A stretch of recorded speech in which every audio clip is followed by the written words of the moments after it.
को लेके बात चली, इसका ड्राफ्ट आया, तभी से हरियाणा विद्यालय अध्यापक संघ ने उस पे एक स्टडी की, उसको उस पे अपना एक प्रतिवेदन दिया कि क्या सुधार होने चाहिए। वो ज्ञापन भी दिए, मेल भी दी, दस्ती तौर पे दिल्ली शास्त्री भवन में जाके भी देके आए, और संगठनों में जो यहाँ बैठे हैं उन्होंने भी वो कार्रवाइयां की होंगी।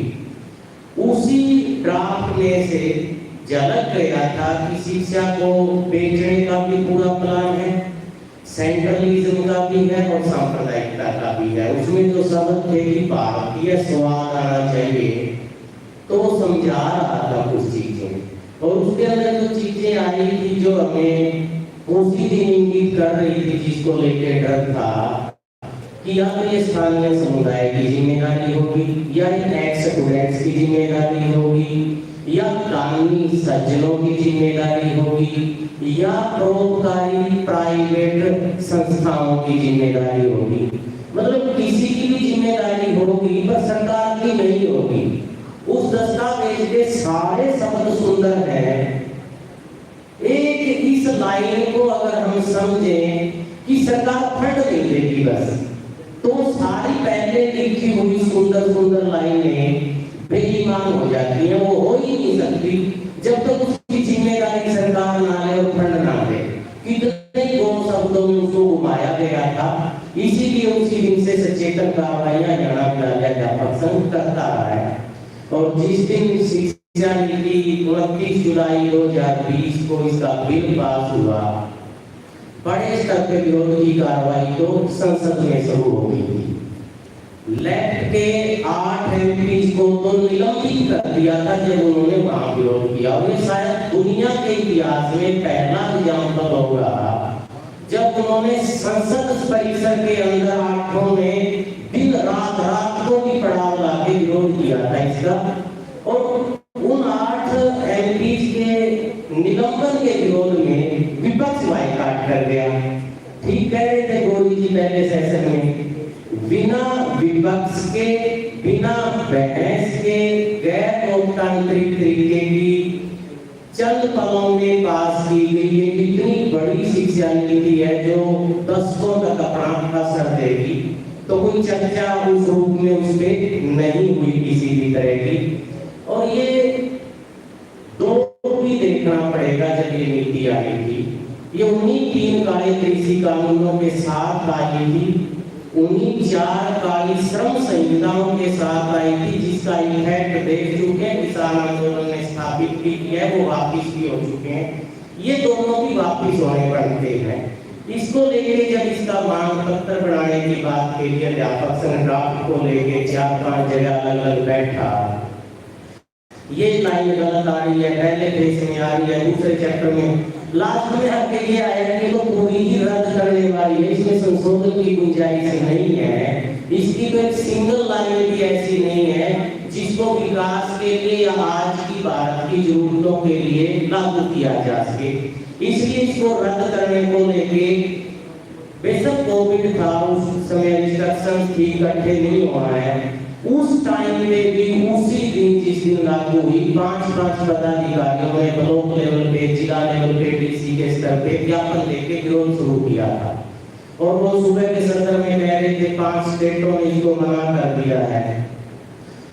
कार्रवाइयां बहुत है, बस कार्रवाइयों का प्रचार छोटा है, प्रचार तंत्र छोटा है, उसको लेके हमें जरूर सचेत होना है। पर उसमें भी उन कार्रवाइयों के बाद लगातार विरोध प्रदर्शन होते रहे। इसको बड़े सुपर कोटेड थी तो नीचे तक लेके जाना जरूरी था। स्टेट लेवल की बड़ी कन्वेंशनें की, महिलाओं की अलग से कन्वेंशनें की, फिर जिला स्तर पे ऑनलाइन का भी सहारा लिया गया, वो कन्वेंशनें की। उसके बाद छोटी छोटी विरोध कार्रवाइयां भी शुरू हुई, क्योंकि शुरू में तो लोग इसको समझ नहीं रहे थे, समर्थन में ज्यादा थे, अभी इम्पैक्ट पड़े नहीं थे। जैसे वो एसएफआई के साथी मंजीत कह रहे थे, एक बार लागू तो होने दो फिर देख लेंगे। अब जैसे जैसे देखते जा रहे हैं तो नीचे तक एक समझ भी बनी थी, और जब नीचे तक समझ बनी थी और तमाम कार्रवाइयां विरोध की हो रही थी, कोई सुनवाई नहीं थी। ऐसे टाइम पे विरोध को आगे बढ़ाने के अलावा कोई चारा भी नहीं है, और वो आज भी नहीं है। वही खड़े हैं हम आज भी उसको लेके। इसी में कोरोना काल में ही जो इसके सिलेबस को कट ऑफ करने का एक ट्रेलर, बोझ घटाने का, क्लासें नहीं लगी साल शुरू कर दिया था, वही पोर्शन घटाया था जो इन्होंने कट करना था। घटाया उस टाइम था कि कोरोना है, अब भी कह रहे हैं बस्ते का बोझ कम करना है, कम नहीं करना है, चिंतन खत्म करना है। पीछे लगने वाले सिर्फ गुलाम टाइप पैदा हो जाए ऐसी मनसाएं हैं। सिर्फ और सिर्फ वो पोर्शन हटाए गए हैं जो ये शिक्षा देते हैं कि लड़के कुछ लिया जा सकता है, संघर्षों से कुछ पाया जा सकता है, सिर्फ वो पोर्शन ही उसे। तो उस टाइम भी विरोध किया था, बेशक वो भी कोरोना का दौर था। अध्यापक संघ ने जिला स्तर पे इसकी बड़ी अच्छी कार्रवाइयां की थी, ज्ञापन दिए थे। तो उसी के साथ किसान आंदोलन पैदल चल रहा था, उसमें भी टोल नाकों पे, चौकों पे, भारत बंद के दौरान शिक्षा नीति के विरोध में अध्यापक संघ ने अच्छा प्रचार प्रसार किया था। दर्जनों बार ब्लॉक स्तर की, जिला स्तर की कार्रवाइयां इस दौरान हुई थी। और इसके प्रचार के लिए जब कोई बात नहीं बन रही थी तो एक बड़े स्तर पे लेके, क्योंकि सैद्धांतिक तौर पे हम ले गए थे, अब इसको व्यावहारिक तौर पे जनता तक ले जाने के लिए सड़कों पे आना जरूरी था। उसी की एक योजना बनाई और उसी की योजना में 27 सितंबर से 2 अक्टूबर 2022 तक 24 घंटे के जिला लेवल पे रात्रि पड़ाव लगाए गए थे। उन्हीं पड़ावों में से एक पड़ाव तो कैथल में हमारा जन शिक्षा अधिकार मंच के बैनर के नीचे आज तक 11 महीने से लगातार जारी है, 11 महीने से।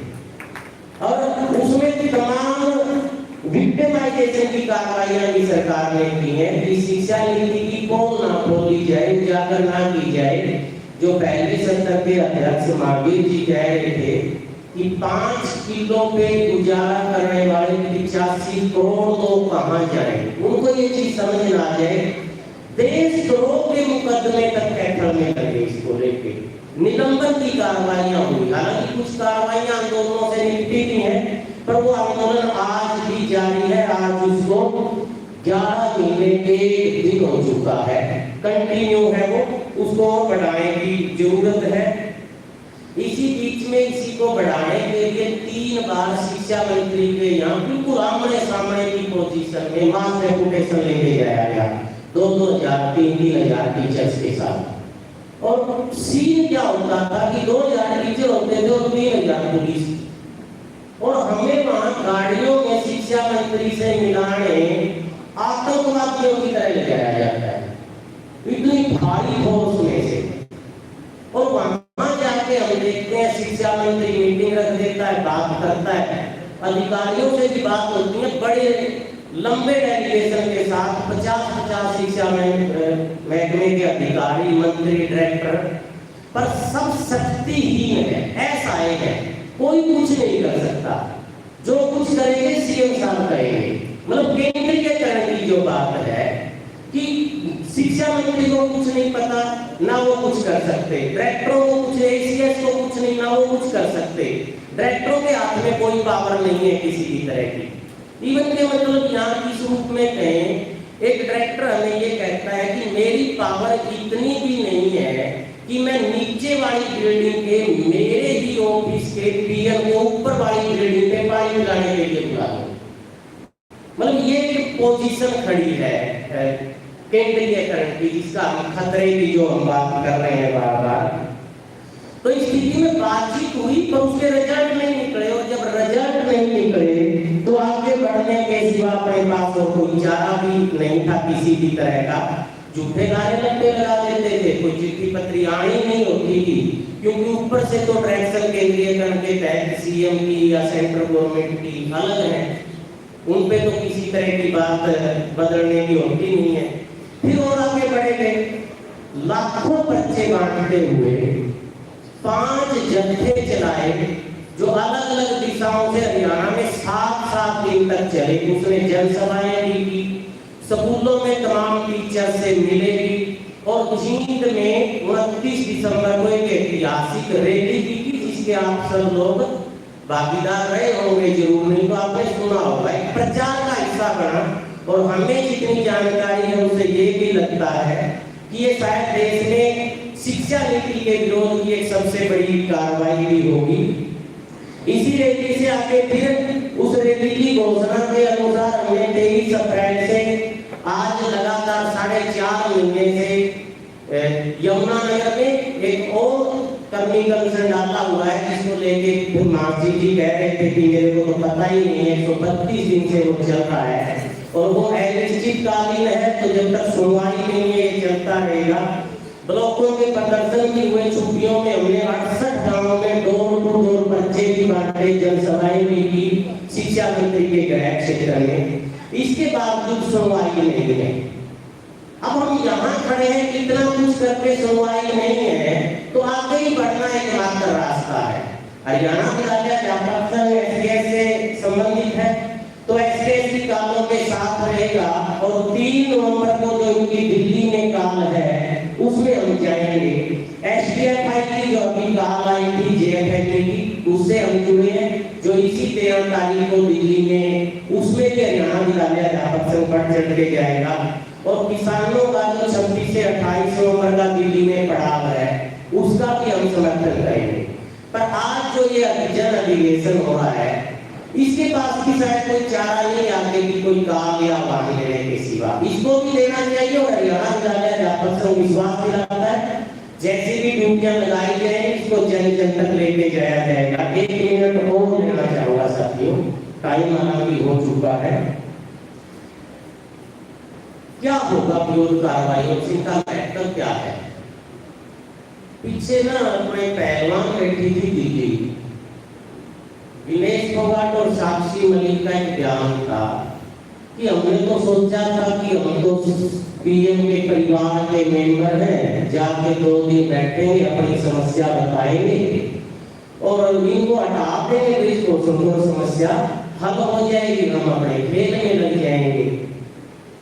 आम जनमानस की रिप्लाई समझा जाए इसको शिक्षा नीति के संदर्भ में। इसी तरह देखते हैं लोग कि अगर स्कूल में समस्या है ना, सरकार तक आवाज ही नहीं पहुंची होगी, गई नहीं होगी, नहीं तो वो दूर कर देती, उसको पता ही नहीं शायद कि मेरे स्कूल में टीचर नहीं है। अगर हम 4 आदमी जाके बताएंगे तो क्या दूर नहीं कर देगी? मतलब आम आदमी इसी तरह सोचता है, जब वो अंतरराष्ट्रीय स्तर की प्लेट इस तरह सोचती है। बस इस पेज को हमें एक बार समझना है कि आंदोलनों का महत्व उन लोगों तक आवाज पहुंचाना है कि सरकार सब कुछ जानती है, जानबूझ के कर रही है, ये इसके राजनीतिक एजेंडे हैं जिसको वो सेट करना चाहती है, ये अनजाने में कुछ नहीं हो रहा है। इस बात को हम कितनी बार गा दें, कितने तरीकों से गा दें, कितनी रैली धरने प्रदर्शन कन्वेंशन अधिवेशन करके गा दें, और वो हमें ही गाने हैं, कोई और नहीं गाएगा। तो साथियों से अपील है, इन आंदोलनों को बढ़ाने के आह्वान और उनमें बढ़ चढ़ के हिस्सा लेने का अध्यापक संघ आश्वासन देता है, साथियों से भी अपील करता है। धन्यवाद कृष्ण नारायण जी का। इन्होंने शुरू में एक चर्चा की पाठ्यक्रम की पर